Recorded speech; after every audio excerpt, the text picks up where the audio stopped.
कल discussion start की थी अपने नेक्स्ट चैप्टर पे, लास्ट चैप्टर पे, फाइनेंशियल रिस्क मैनेजमेंट के ऊपर।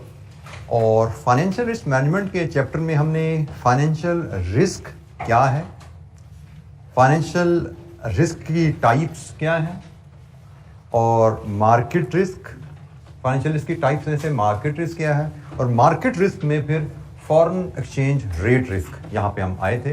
फाइनेंशियल रिस्क से मार्केट रिस्क से foreign exchange rate risk, which is one type of market risk.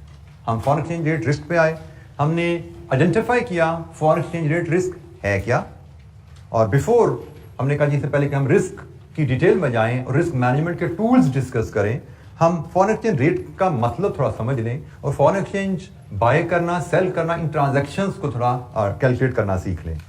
तो उसमें हमने फॉरेन एक्सचेंज रेट की जब बात की तो हमने कहा फॉरेन एक्सचेंज रेट की दो कोटेशन सिस्टम होते हैं, एक डायरेक्ट कोट जैसे कि पाकिस्तान में चलता है, units of local currency are equated with one unit of foreign currency. जैसे पाकिस्तान में ₹240 पर डॉलर, रुपीज से 55 पर दिरहम, रुपीज से 56 पर रियाल, कितने यूनिट्स ऑफ रुपीज एक फॉरेन करेंसी यूनिट के बराबर हैं, this is called local direct quote. लेकिन there are some countries like in England, वहां पे इनडायरेक्ट कोट चलता है। इनडायरेक्ट कोट में आप अदरवाइज कोट करते हैं कितने यूनिट्स फॉरेन करेंसी के एक लोकल करेंसी के बराबर है। जैसे इंग्लैंड में कोट होता है रेट डॉलर पर पाउंड, अब वहां पे dollar is the foreign currency, pound is the home currency, तो कितने डॉलर एक पाउंड के बराबर है, यह है जी इनडायरेक्ट कोट। तो हमें प्रैक्टिकली दोनों कोर्ट्स का सामना करना पड़ सकता है। इसकी इंप्लीकेशन क्या आती है कि आप पाकिस्तान में हैं, हमने इसको सिंप्लीफाई फिर फर्दर किया था कि भाई डायरेक्ट कोट है या इनडायरेक्ट कोट है, हर एक्सचेंज रेट्स में दो करेंसीज इन्वॉल्व हो जाती हैं, बट फर्क क्या होता है कि आप पाकिस्तान में जब भी खरीदो फरोख्त करते हो फॉरेन करेंसी की करते हो जो सेकंड करेंसी होता है, इंग्लैंड में भी जब भी खरीदो फरोख्त करोगे फॉरेन करेंसी की करोगे लेकिन वो फर्स्ट करेंसी होती है। सो सेकंड करेंसी की खरीदो फरोख्त करनी हो तो how to identify buying rate, how to identify selling rate and how to convert second currency. First currency की खरीदो फरोख्त करनी हो तो बाय, सेल और कन्वर्जन किस रेट पे किया जाता है, कैसे किया जाता है, ये टेबल आपसे शेयर किया गया था और इसके हिसाब से हमने कुछ एक्टिविटीज भी परफॉर्म की थी। डायरेक्ट कोट, इनडायरेक्ट कोट का मतलब पता होना चाहिए आपको, फिर आपको यह भी पता होना चाहिए किसी भी इकोनॉमी में जब भी करेंसी की खरीदो फरोख्त की बात की जाती है वो फॉरेन करेंसी की खरीदो फरोख्त की बात की जाती है। पाकिस्तान में फॉरेन करेंसी सेकंड है, इंग्लैंड में फॉरेन करेंसी फर्स्ट है। हमें जब भी सवाल आएगा हमें देखना पड़ेगा कि भाई हमारे एक्सचेंज रेट में फॉरेन करेंसी कहां पे है, पहले नंबर पे है, दूसरे नंबर पे है, उसके हिसाब से हमें बाइंग सेलिंग के लिए रेट सिलेक्ट करना पड़ा करेंगे, ज़रब तकसीम का फैसला करना पड़ेगा। हमने बाइंग सेलिंग की ट्रांजैक्शंस की कुछ एक्सरसाइजेस की थी और इसके बाद हमने बात शुरू करनी है अब रिस्क मैनेजमेंट के ऊपर कि भाई फॉरेन एक्सचेंज रिस्क है क्या, वो हमने समझ लिया। फॉरेन एक्सचेंज रेट्स क्या होते हैं, बाइंग और सेलिंग कैसे की जाती है फॉरेन करेंसी की, वो हमने देख ली। अब हम रिस्क मैनेजमेंट की तरफ चल रहे हैं कि अगर हम अपने कारोबार में foreign exchange rate risk face कर रहे हैं तो उस रिस्क से बचने के क्या तरीके हैं, उस रिस्क के असरात से बचने के क्या तरीके हैं। हमने कहा था ना रिस्क क्या है कि effects of uncertainty on financial objectives. Foreign exchange rate में अनसर्टेनिटी है, मतलब उसमें रेट ऊपर जा सकता है, उसमें रेट नीचे आ सकता है। Effects of foreign exchange rate fluctuation on our financial objective से प्रॉफिटेबिलिटी, हाउ टू प्रोटेक्ट, अपने आप को कैसे बचाएं, effects of uncertainty on our financial objective. जी एनी क्वेश्चन, कल के लेक्चर से कोई सवाल, quote, direct quote, indirect quote identification में, बाइंग सेलिंग रेट्स में, ये टेबल की एप्लीकेशन में किसी स्टूडेंट को घर पे ये एक्सरसाइज रिवाइज करते हुए कोई दिक्कत आई हो? अच्छा जी, हम एक्सचेंज रिस्क मैनेजमेंट की तरफ चल रहे हैं तो मैं तो फिर एक्सचेंज रेट रिस्क आपसे शेयर कर लूं। वैसे तो एक्सचेंज रेट रिस्क की कई फर्दर टाइप्स हैं बट अगेन हमारे स्कोप में अगेन वो बड़ा लिमिटेड सा स्कोप है, वो डिटेल में हमने नहीं जाना, वो इंशाअल्लाह BFD में जाएंगे तो वहां पे हम मजीद डिस्कशन इसकी बहुत डिटेल में हमने करनी है। फिलहाल हमारे लिए बड़ा लिमिटेड सा स्कोप है तो इसमें एक छोटी सी ट्रांजैक्शन के रेफरेंस से मैं फिर आपको फॉरेन एक्सचेंज रेट रिस्क समझाता हूं और फिर हम पहले टूल पे बात करेंगे, फॉरवर्ड रेट एग्रीमेंट की मदद से उस रिस्क को हम कैसे कवर करते हैं, कैसे उसे अपने आप को बचाते हैं। Let's assume you are into import business. आपने आज ऑर्डर प्लेस किया एक अमेरिकन सप्लायर को $1 मिलियन का। आपने जब ऑर्डर प्लेस किया उस वक्त डॉलर मार्केट में चल रहा है 240 का। आपने अपनी एक्सपेक्टेड कॉस्ट कैलकुलेट की कि $1 मिलियन की जो मैं परचेज कर रहा हूं it will cost me 240 million rupees. आपने इस एस्टिमेटेड कॉस्ट के लिहाज से ऑर्डर प्लेस कर दिया, लेकिन ऑर्डर आपका है 3 मंथ्स क्रेडिट पे, कि मतलब आपने खरीदा आज है, प्लेस आज की ऑर्डर, पेमेंट 3 महीने बाद करनी है $1 मिलियन की। रिस्क क्या हुआ आपके सामने कि भाई मैंने जब ऑर्डर प्लेस किया $1 मिलियन का, तब तो मेरी एस्टिमेटेड कॉस्ट 240 आ रही है, लेकिन 3 महीने बाद जब मैं पेमेंट सेटल करने जाऊंगा तब डॉलर का रेट क्या होगा? Question mark. अनसर्टेनिटी है ना, ऊपर भी हो सकता है नीचे भी आ सकता है। हमने यही बात की थी, अनसर्टेनिटी का इफेक्ट पॉजिटिव भी हो सकता है नेगेटिव भी हो सकता है, बट रिस्क का मतलब इफेक्ट आएगा। और हम क्लियर नहीं है अपने फाइनेंशियल रिजल्ट्स के बारे में। हमारे प्रॉफिट्स बढ़ भी सकते हैं, गिर भी सकते हैं। प्रॉफिट्स क्या होंगे हमें नहीं पता, हमारी कॉस्ट क्या होगी हमें नहीं पता। आज तो हमारा अंदाजा है, आज के हिसाब से तो 248 बनती है, लेकिन 3 महीने बाद जब पेमेंट करेंगे वो हमें कॉस्ट क्या पड़ेगी हमें नहीं पता। अब इस जो क्वेश्चन मार्क है इसको हल करने की बात है। इस क्वेश्चन मार्क को कैसे रिमूव किया जाए? There are different tools. सबसे पहला टूल है फॉरवर्ड रेट एग्रीमेंट, कि हम जो कह रहे हैं 3 महीने बाद हमने पेमेंट करनी है, how much that payment will cost us, $1 million 3 महीने बाद कितना हमें कॉस्ट करेगा। एक तरीका है फॉरवर्ड रेट एग्रीमेंट कर लो। तो फॉरवर्ड रेट एग्रीमेंट को समझने के लिए यू नीड टू अंडरस्टैंड कि there are 2 rates, foreign exchange rates which prevail in the market. एक होता है स्पॉट रेट और एक होता है फॉरवर्ड रेट। स्पॉट रेट होता है कि आपने अगर आज कोई ट्रांजैक्शन सेटल करनी है, आपने आज कोई डॉलर खरीदना है, आपने आज कोई डॉलर बेचना है, तो स्पॉट रेट पर सौदा होगा। फॉरवर्ड रेट होता है आज सौदा कर लो, खरीदो फरोख्त फ्यूचर में करना, forward rate. For example bank में कोट यू, भाई डॉलर का स्पॉट रेट तो 240 है, आज खरीदोगे तो 240 में मैं दे दूंगा आपको, लेकिन आपको तो 3 महीने बाद खरीदना है, तो बैंक में ऑफर यू 3 मंथ फॉरवर्ड 250। आज ही आपको बैंक ऑफर कर देगा 3 मंथ फॉरवर्ड 250 ले लो मुझसे। तो अगर तो आप वेट करना चाहते हो, चांस लेना चाहते हो और you want to remain exposed to risk, तो फिर नया एग्रीमेंट करो बैंक से, इंतजार करो, लेकिन रातों की नींदें उड़ी रहेंगी आपकी कि भी डॉलर पता नहीं कहां जाएगा, उसके इफेक्ट मेरे प्रॉफिट पे पता नहीं क्या आएंगे। दूसरा हल क्या है? आज ही बैंक ने जो रेट ऑफर किया ना 3 मंथ फॉरवर्ड, उस पर एग्रीमेंट साइन कर लो। अब जब आपने आज एग्रीमेंट साइन कर लिया 250 पे, अब रेट 270 पे जाए, 80 पे जाए या 180 पे आ जाए, आपकी सेहत पे असर नहीं है, ना पॉजिटिव असर आएगा ना नेगेटिव असर आएगा, क्योंकि हमने क्या कहा था, effect of uncertainty could be positive और नेगेटिव। और रिस्क मैनेजमेंट हम सीख रहे हैं, इनका मकसद क्या है कि इफेक्ट पॉजिटिव है या नेगेटिव है, आप उसके असरात से आजाद हो जाएं। तो जब तक आपने बैंक से 3 महीने बाद $1 नहीं खरीदे या खरीदने का एग्रीमेंट नहीं किया, आपके ऊपर उन असरात, you are expose to those effects. Exchange rate बदलेगा, उसके असरात आपकी कंपनी पे आएंगे। लेकिन अगर आप आज एग्रीमेंट साइन कर लेते हो कि 3 महीने बाद आप किस रेट पे बैंक से डॉलर खरीदोगे, 3 मंथ फॉरवर्ड रेट पे आज एग्रीमेंट साइन कर लेते हो, तो फिर आप डॉलर के उतार चढ़ाव के असरात से आजाद हैं। डॉलर ऊपर जाए, डॉलर नीचे जाए, आपका एग्रीमेंट हो चुका है बैंक से, आपको बैंक ने 250 रुपए रेट ऑफर कर दिया, जिसपे आपने साइन कर दिया। अब आपने 3 महीने बाद बैंक को 250 मिलियन देना है और उससे $1 मिलियन ले लेना है। आपके ऊपर मार्केट में डॉलर के उतार चढ़ाव का कोई असर नहीं आएगा। तो यह है जनाब कहानी स्पॉट रेट और फॉरवर्ड रेट की। हम फॉरवर्ड रेट एग्रीमेंट की मदद से अपने आप को फॉरेन एक्सचेंज रेट की फ्लक्चुएशन के असरात से बचा सकते हैं। हमने फॉरेन एक्सचेंज में कोई आज ट्रांजैक्शन एंटर हुए हम, और जिसने सेटलमेंट फ्यूचर में होनी है, हमें उस सेटलमेंट पर रेट बदल ना जाए, ये डर है। हल क्या है? बैंक के पास जाओ, बैंक से आज एग्रीमेंट कर लो, FRA पे, फॉरवर्ड रेट एग्रीमेंट पे, फॉरवर्ड रेट पे एग्रीमेंट कर लो, और फॉरवर्ड रेट हमें 3 मंथ फॉरवर्ड भी मिलेगा, 6 मंथ फॉरवर्ड भी मिलेगा, 1 मंथ फॉरवर्ड भी मिलेगा। जो हमें जरूरत है बैंक से जाके वो फॉरवर्ड रेट हम डिमांड कर सकते हैं। Bank will offer us and we can sign the agreement today for buying और selling of foreign currency in future. एक छोटी सी इलस्ट्रेशन है जिस पे सिंपल इलस्ट्रेशन को देखते हैं। इस एरिया में हमें एक चैलेंज भी रहेगा कि हमें पास्ट पेपर क्वेश्चन जरा कम अवेलेबल होंगे। हम कोशिश करेंगे एग्जाम्पल इलस्ट्रेशन की डिस्कशन के थ्रू इन चीजों को बिल्ड करें। इलस्ट्रेशन नंबर 1 हमारे पास आ रही है जी पेज नंबर 224 पे, पेज 224, ये इलस्ट्रेशन 1 है जी।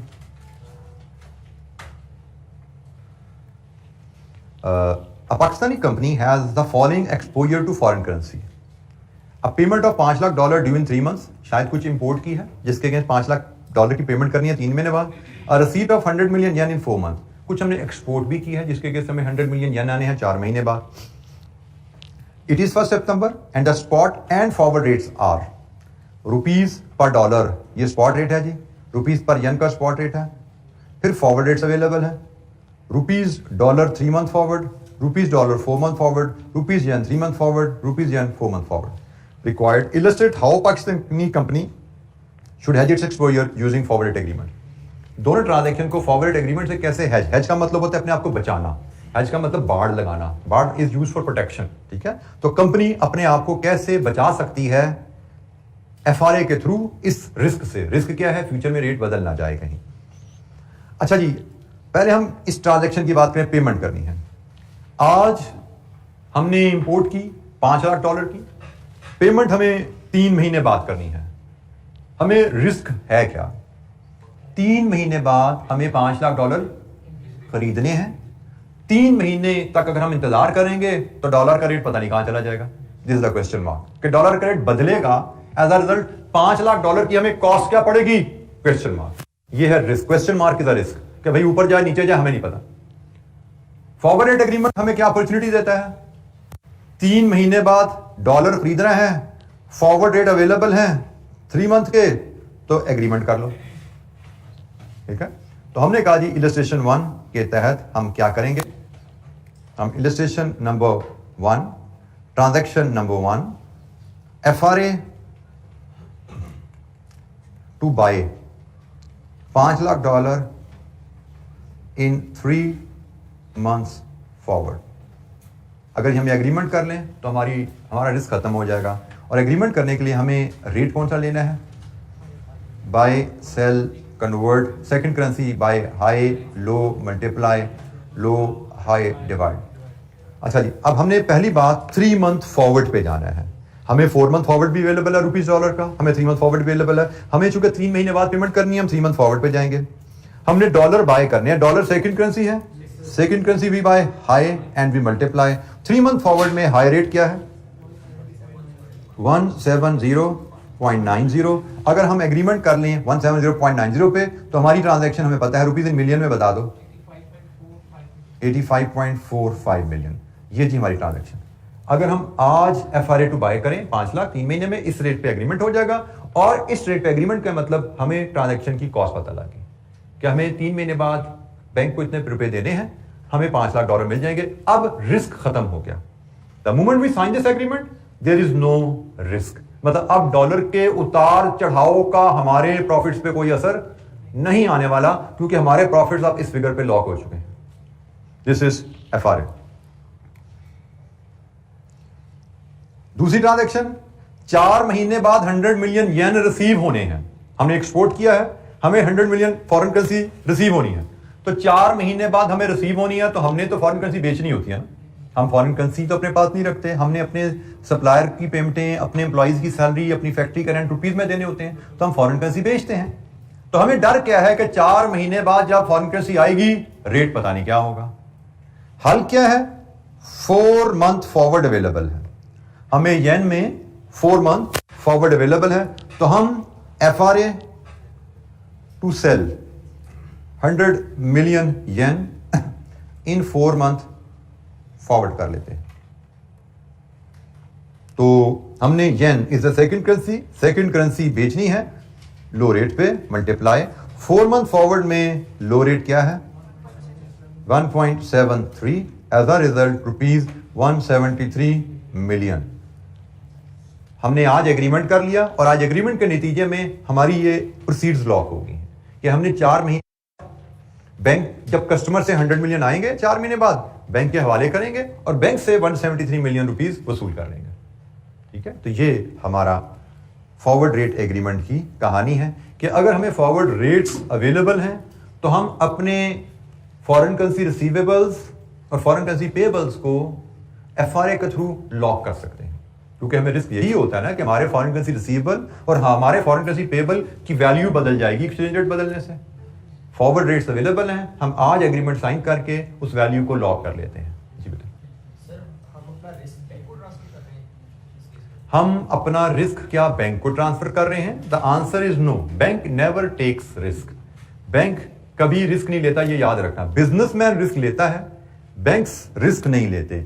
बैंक्स एक तरफ आपसे एग्रीमेंट कर रहे हैं कि वो आपको $5 लाख देंगे, तो वो दूसरी तरफ किसी से $5 लाख खरीदने का एग्रीमेंट भी कर रहे होते हैं। अगर आप forward rate agreement forward rates पे जाओ ना, तो फॉरवर्ड रेट्स आपको 3 मंथ में 2 नजर आ रहे हैं।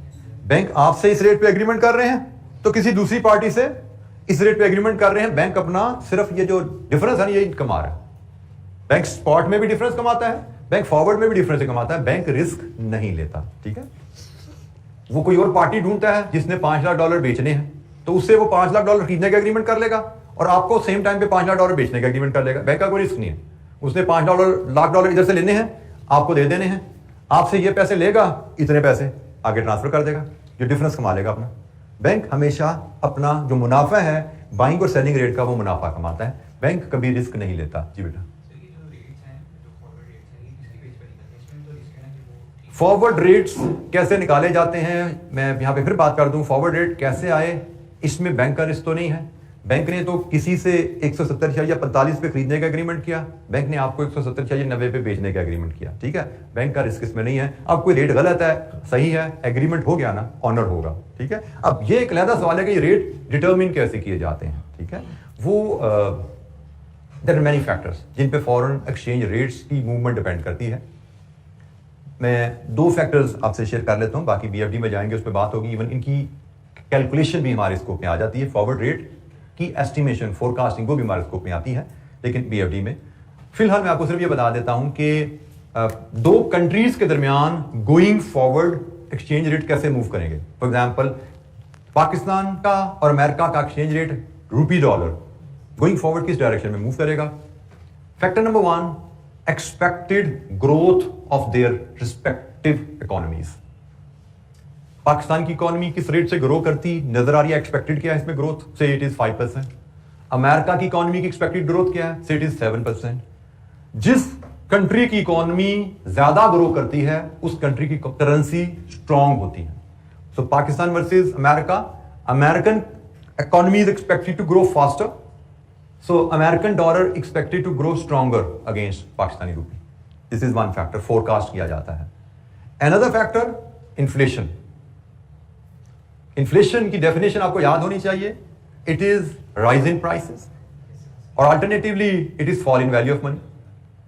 अब पाकिस्तान में इन्फ्लेशन 15% है, अमेरिका में इन्फ्लेशन 6% है, तो पाकिस्तानी करेंसी की वैल्यू 15% सालाना से गिर रही है, अमेरिका की वैल्यू भी गिर रही है, बट वो 6% सालाना से गिर रही है।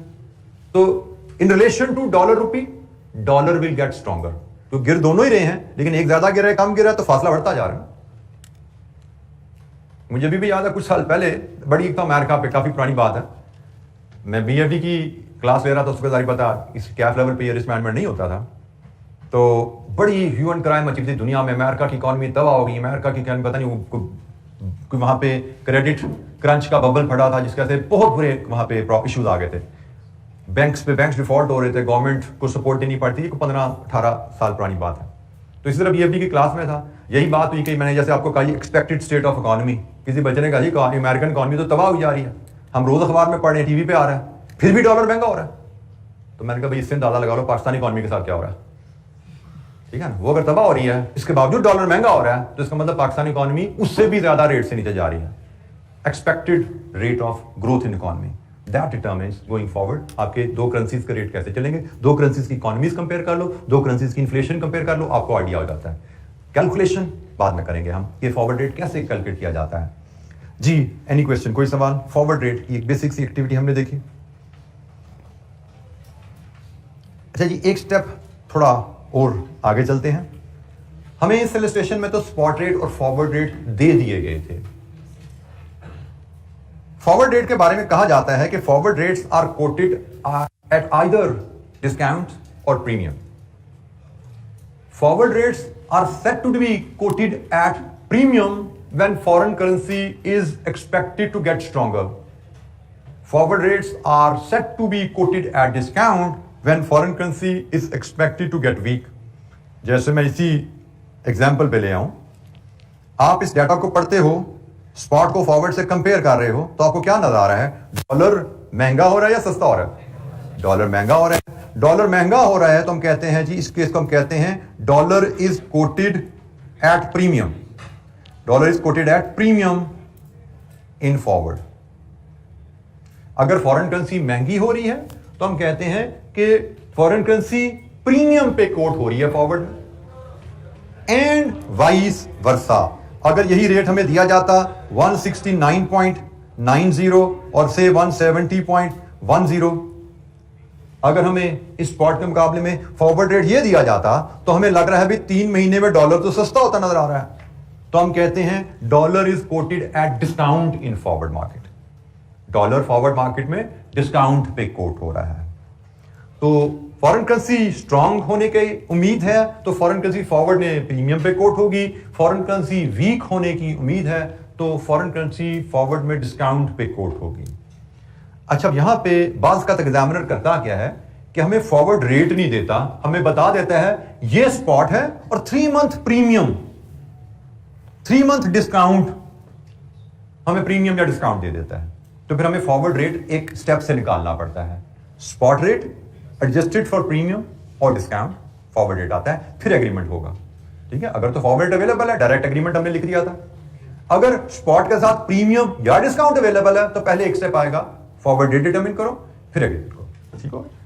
और अब इसमें एक और थोड़ा सा कैच आ जाता है, कभी कोटेशन डायरेक्ट है या इनडायरेक्ट है। पाकिस्तान में तो डायरेक्ट कोट थी ना, इसलिए आपने बड़ी आसानी से गेज कर लिया कि प्रीमियम ऐड कर दोगे, डिस्काउंट लेस कर दोगे। लेकिन इनडायरेक्ट कोट होगी तो उलट, प्रीमियम लेस होगा, डिस्काउंट ऐड होगा। तो डायरेक्ट इनडायरेक्ट कोट की पहचान बड़ी जरूरी रहेगी। आपको सवाल दिया जाएगा, आप उसको पहले गेज करोगे कि भाई मैं किस मुल्क के लिए काम कर रहा हूं और मेरी करेंसी जो है वो फर्स्ट है या सेकंड है, उससे आप गेज करते हो। आप डायरेक्ट कोट में डील कर रहे हो, डायरेक्ट में डील कर रहे हो, and this is the rule. Direct quote में जैसे आपने बड़ी आसानी से गेज कर लिया, प्रीमियम ऐड होता है, डिस्काउंट लेस होता है। तो इनडायरेक्ट कोट में बड़ा आसान है, इसको भी याद रखना कि उलट हो जाएगा भाई। जैसे वहां पे था ना हाई का लो, लो का हाई, मल्टीप्लाई का डिवाइड हो गया, तो यहां पे भी वही कहानी है। पाकिस्तानी सिस्टम याद रखो, आसान है याद रखना, जो डायरेक्ट सिस्टम है। इनडायरेक्ट है तो उलट हो जाएगा। मतलब इसमें मुझे लगता है हमें कोई बहुत बर्डन नहीं दिमाग पे आता याद करने में, जिस तरह हमें बाइंग सेलिंग में सेकंड करेंसी का कोई बर्डन नहीं आता। सिर्फ याद रख लो फर्स्ट करेंसी है तो उलट जाना है, बाइंग सेलिंग का रूल। फर्स्ट करेंसी है तो उलट जाना है, प्रीमियम डिस्काउंट का रूल। तो ये जिंदगी आपकी बड़ी आसान रह जाती है चीजों को याद रखना और अप्लाई करने में। अच्छा जी, अब हम छोटी सी एक्टिविटी डिस्काउंट प्रीमियम की करते हैं। ये एक्टिविटी 3 आपके पास है। अच्छा, इसमें छोटी सी किताब में टाइपो है, मैंने यहां पे ठीक की है। टाइपो बुक में आपको जरूरत रहेगी ये जी और ये ऐड कर लीजिए, ये आपके पास मिसिंग है। फिर हम इसको एलैबोरेट करते हैं। C for cents and P for pence. ठीक है, C for cents, P for pence. अब हम इस पर मजीद बात करते हैं। हमें डिस्काउंट और प्रीमियम को एडजस्ट करके फॉरवर्ड रेट डिटरमिन करने की छोटी सी एक्टिविटी है। पहला केस, आप पाकिस्तान में बैठे हुए हैं और आपकी होम करेंसी रुपीज है। पाकिस्तान में बैठे हुए हैं, होम करेंसी रुपीज है और आपको एक्सचेंज रेट दिया गया है spot 180 rupees per dollar, 181 buying selling के हिसाब से। और आपको 3 मंथ डिस्काउंट बताया, 3 मंथ प्रीमियम बताया गया है, रुपीज 1.5, रुपीज 1.4। और हमसे कहा गया है 3 मंथ फॉरवर्ड रेट बताइए। तो हमने कहा जी फॉरवर्ड रेट होता है स्पॉट में प्रीमियम या डिस्काउंट एडजस्ट करके। अब स्पॉट में प्रीमियम या जस्ट प्रीमियम ऐड करना है या लेस करना है, दैट डिपेंड्स हमारी कोटेशन डायरेक्ट है या इनडायरेक्ट है। तो जनाब पाकिस्तान में है, होम करेंसी रुपीज है और होम करेंसी पहले आ रही है। होम करेंसी जहां पे पहले हो वो डायरेक्ट कोट होती है, तो ये डायरेक्ट कोट है। और ये प्रीमियम है तो डायरेक्ट कोट में प्रीमियम ऐड होता है। तो हमारा जो फॉरवर्ड रेट बनेगा 180 में, ये हम रुपीज पर डॉलर 180 में 1.5 ऐड करेंगे, 180 1.5, और 181 में 1.4 ऐड करेंगे, 182.4। ठीक हो गया जी, लीजिए जी ये फॉरवर्ड हो गया। रिस्पेक्टिव प्रीमियम हमने ऐड कर दिया। ये स्पॉट था, प्रीमियम अवेलेबल था, हमने स्पॉट में प्रीमियम ऐड किया क्योंकि डायरेक्ट कोट था, और प्रीमियम ऐड करते हुए हमने रिस्पेक्टिव प्रीमियम ऐड किया। ये फॉरवर्ड रेट आ गया। सेकेंड एग्जाम्पल, आप यूएई में बैठे हुए हैं, आपकी होम करेंसी दिरहम है, आपको एक्सचेंज रेट दिया गया है दिरहम पर डॉलर। ये भी डायरेक्ट कोट है, ठीक है, डायरेक्ट कोट है, और आपको डिस्काउंट दिया गया है दिरहम्स में, दिरहम में डिस्काउंट दिया गया है, डायरेक्ट कोट में डिस्काउंट लेस किया जाता है, ठीक है जी। तो आपका जो फॉरवर्ड रेट बनेगा दिरहम पर डॉलर 3.6-3.75, ये जी 3 मंथ फॉरवर्ड आ गया आपका। तो स्पॉट अवेलेबल है, डिस्काउंट हमें दिया गया है, डायरेक्ट कोट में डिस्काउंट लेस किया जाता है, रिस्पेक्टिव डिस्काउंट हमने लेस किया हर अमाउंट में से, 3 मंथ फॉरवर्ड आ गया। अब आ जाइए इंग्लैंड में। इंग्लैंड की होम करेंसी होती है जीबीपी, ग्रेट ब्रिटिश पाउंड, और इंग्लैंड में रेट कोट हो रहा है डॉलर पर pound. This is indirect coat, क्योंकि होम करेंसी सेकंड आ गई, ठीक है जी, फॉरेन करेंसी पहले आ गई, होम करेंसी बाद में आ गई। दिस इज इनडायरेक्ट कोट, हमें दिया गया है 220 सेंट्स में डिस्काउंट, ठीक है, 220 सेंट में है, और प्राइस किस में है, डॉलर में। प्राइस ये है डॉलर 1.4525, डॉलर 1.4750, ये है सेंट्स। पहली बात, इनडायरेक्ट कोट में डिस्काउंट ऐड किए जाते हैं। अब डॉलर में सेंट्स ऐड करने से पहले इसको डॉलर में कन्वर्ट करना पड़ेगा, ठीक है जी। तो डॉलर, इसको सेंट्स को डॉलर में कन्वर्ट करने का तरीका डिवाइड विद 100, डिवाइड विद 100 कर दें तो क्या बन गया, ये कुछ ज्यादा ही बन गया भाई, 220। मेरा ख्याल है शायद हमारी कुछ टाइपो, इसको मजीद नॉर्मलाइज कर लें, 220 की जगह इसको 22 और 19 कर लें, 170 की जगह इसको 17 एंड 18 कर लें, ये करेक्शन थोड़ी सी कर लें, ये तो $2 बन गए, तो हम इसको ये थोड़ा सा टाइपो इसको ठीक कर लेते हैं। तो जनाब अब आप देखिए, तो हमने कहा जी, मैं इसको जरा वर्किंग यहाँ बनाऊँ, 1.4525 में हमें डिस्काउंट है ऐड करना है 22/100, तो जनाब क्या रेट बना, 1.22 बन गया ना, 0.6725। इसी तरह दूसरी साइड पे 1.4750, इसमें इसका रिस्पेक्टिव ऐड करें 19/100, 6650। ये हाई लो इसका उलट गया। एग्जाम्पल चूंकि मैंने बनाई थी, मैं इसको सॉल्व करके नहीं देखा था, इसलिए अब थोड़ी सी इसमें गड़बड़ हो रही है।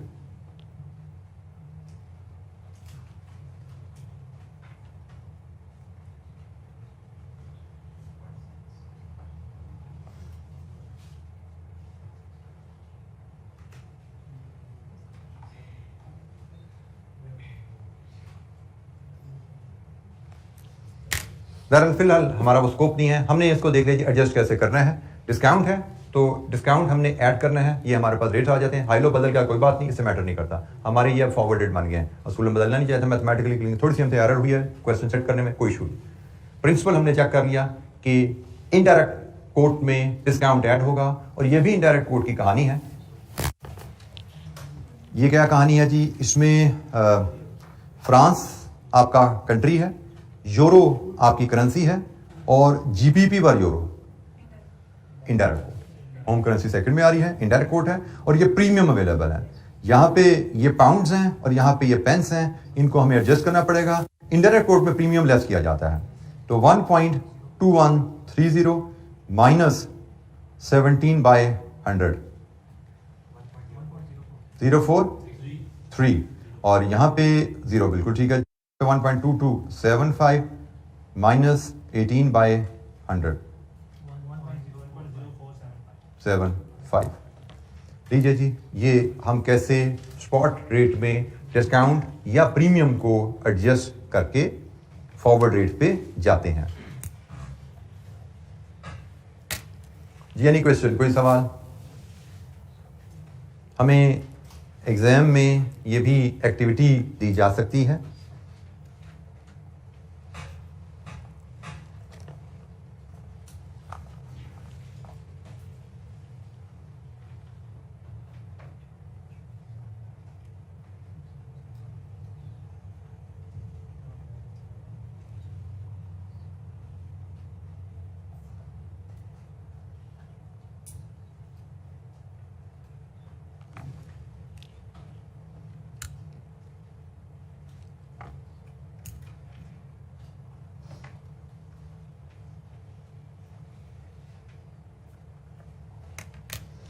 अच्छा जी, एक छोटी सी इलस्ट्रेशन और देखते हैं एफआरए की रिवीजन की before we move to the next tool. Illustration number 2।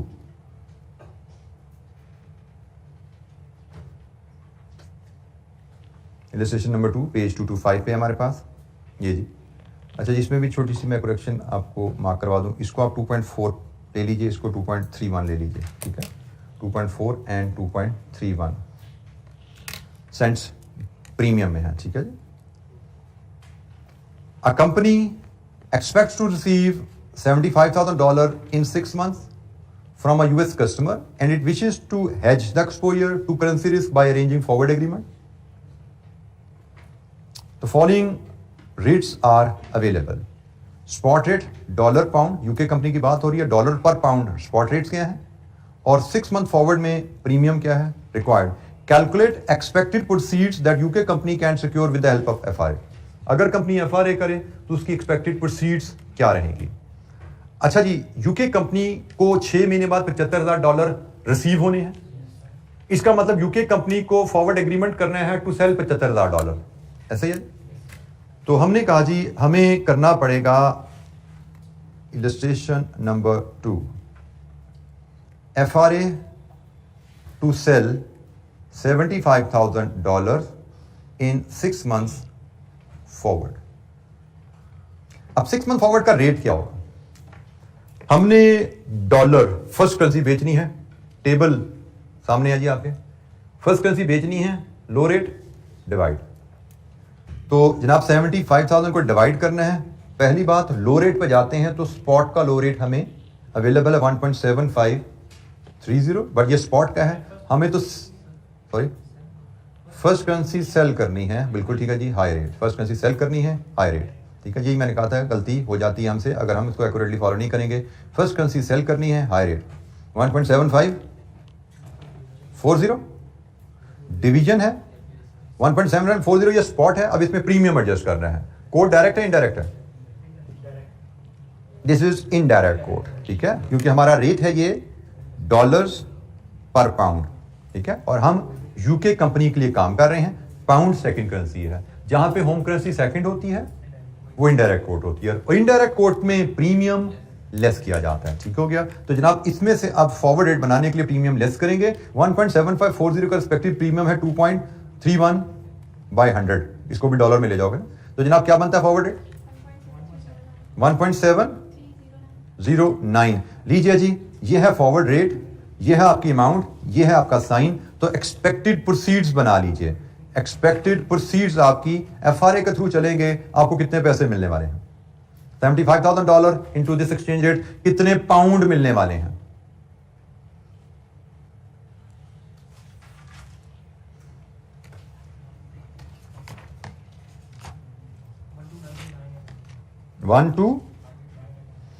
बेटा $75,000 डिवाइड विद 1.73 4,333 0.06 पाउंड्स। ये है जी हमारी एक्सपेक्टेड प्रोसीड्स। आज अगर हम 75,000 बेचने का एग्रीमेंट कर लें 6 मंथ फॉरवर्ड में, इस रेट में हमें एग्रीमेंट मिलेगा और ये हमारी प्रोसीड्स आएंगे जी। एनी क्वेश्चन, कोई सवाल।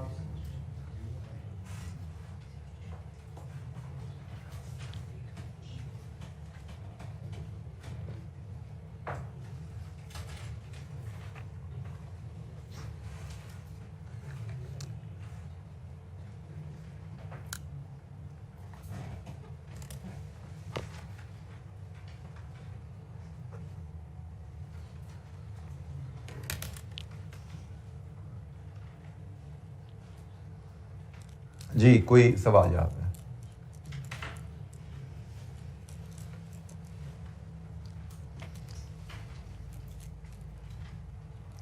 अच्छा यहाँ पे मैं थोड़ी सी मैं ओमिशन कर गया, मैं उसको ज़रा रेक्टिफाई कर लूँ। मैंने जो आपको सेंट्स पेंस में डिस्काउंट एडजस्टमेंट करवाई, ये बेसिकली ये चूँकि थोड़ा सा कैफ 6 की बुक में जो प्रेजेंटेशन है आई कैप ने फॉलो की, वो नॉर्मल प्रेजेंटेशन जो हम फॉलो करते हैं उससे डिफरेंट हो रहा है ये, इसलिए मुझे थोड़ी सी ये इसको पिक करने में गलती लगी मुझे। नॉर्मली जो मैंने प्रेजेंटेशन आपसे शेयर की, ये भी प्रेजेंटेशन दी जाती है कि डिस्काउंट प्रीमियम सेंट्स में या प्रीमियम में दिया जाता है और हम उसको एडजस्ट कर लेते हैं। लेकिन इस केस में जहाँ पे कोई साइन नहीं है, let me get into this discussion again. 17530, 17540 ये डॉलर पर पाउंड है, और फिर हमें प्रीमियम के लिए 240 और 231 की फिगर लिखी हुई है। अच्छा, ये 240 और 231 जो है इनको हम पॉइंट्स रीड करते हैं, और ये पॉइंट्स आप इन चार के कंपैरिजन में पढ़े हो। ये 231 पॉइंट्स हैं, ये 7540 पॉइंट्स हैं, ये 240 पॉइंट्स हैं, ये 7530 पॉइंट्स हैं। तो अगर मैं इसको इसके साथ इक्वेट करना चाहूं तो ये फिगर 0.024 बन जाती है, ये 0.023 बन जाती है। 240 लिखा हुआ है, इसको आप इस टर्म्स में इक्वेट करो, 240 पॉइंट्स इसको कहा जाता है। 240 पॉइंट्स को आप इस टर्म से इक्वेट करो तो ये 7000 पॉइंट्स के आगे 7530 है, ये 240 है, इसको आप इक्वेट करो इसके साथ तो ये 0.024 बन जाता है, और ये 0.0231 बन जाता है। तो अकॉर्डिंगली बात वही है जो हमने कैलकुलेट की थी। ये जो कि है प्रीमियम लेस होना है, फॉरवर्ड रेट आपका ये 1.7309 है जो आपने कैलकुलेट किया था, ये कितना आता है 1.7290, ये आपका फॉरवर्ड रेट बन जाता है। तो पॉइंट जो मैं थोड़ा सा ओमिट कर गया था, ये पॉइंट्स में पढ़ा जाता है। 231 का मतलब ये आखिरी 3 डिजिट के इक्वल है, आखिरी 3 डिजिट के साथ इक्वेट हो रहा है, और आपने इसके साथ 0.0 लगा के 4 डिजिट कंप्लीट करने हैं। तो this is the premium figure in pounds, in dollar, sorry, यह फिगर डॉलर में बन गई। पॉइंट से हमने डॉलर में कन्वर्ट किया फिगर को। जी बेटा, आंसर वही आ रहा है, लेकिन मैंने आपसे कहा कि आपको एग्जाम में ये ऐसे पॉइंट्स मिलेंगे। मैंने तो कहा ना शायद टाइपो है, 2.41 कर लो इसको या 2.31 कर लो, ऐसा नहीं था। आपको एग्जाम में 231 प्रीमियम मिलेगा, 240 प्रीमियम मिलेगा, आपको एग्जाम में 2.31 सेंट्स भी प्रीमियम मिल सकता है। ठीक है, अगर सेंट्स मिल रहा है 100 से डिवाइड करके डॉलर में कन्वर्ट कर लो। अगर पॉइंट्स मिल रहे हैं, कोई सेंट्स का साइन साथ नहीं लगा हुआ, तो फिर आप इस तरह इसको 230 को इस फिगर में कन्वर्ट करके फिर एडजस्ट करेंगे। ये दोनों तरीकों से प्रेजेंटेशन हमें मिल सकती है। जी, मनी फॉरवर्ड रेट एग्रीमेंट पे हमारी बात हुई, कोई सवाल? फॉरवर्ड रेट एग्रीमेंट पे आगे भी हम मजीद इस पे क्वेश्चन आएंगे। एग्जामिनर क्वेश्चन भी हमें जो इस दफ़ा आया स्प्रिंग 22 में, उसमें भी फॉरवर्ड रेट एग्रीमेंट की कैलकुलेशन हमसे की गई, but it is very simple. Forward rate agreement में इतनी सी लर्निंग है कि आपको बाइंग सेलिंग का टेबल अप्लाई करना आना चाहिए, आपको डिस्काउंट प्रीमियम की एडजस्टमेंट आनी चाहिए। डिस्काउंट प्रीमियम की एडजस्टमेंट में पॉइंट्स हैं, सेंट्स हैं, डॉलर्स हैं, किस तरह आपने एडजस्ट करना है, कब ऐड कब लेस करना है, इतना ही है फॉरवर्ड रेट एग्रीमेंट। ठीक है, कि हमने ये जैसे ये आप कह सकते हैं कि यही आपको एक एग्जामिनर क्वेश्चन है, ये आपको एग्जामिनर क्वेश्चन आपका 2 नंबर की वर्किंग जाएगी आपको एग्जाम में, यही डाटा दिया जाएगा इसी अंदाज में, इसके अलावा फॉरवर्ड में होता कुछ नहीं है, आपके स्कोप में कम से कम नहीं है। जैसे मैंने कहा एक एडिशनल एस्पेक्ट आता है कि ये प्रीमियम या डिस्काउंट कैलकुलेट कैसे करना है, वो हमारे स्कोप में नहीं है, वो BFD में पढ़ेंगे इंशाल्लाह जाके। जी, एनी क्वेश्चन, कोई सवाल?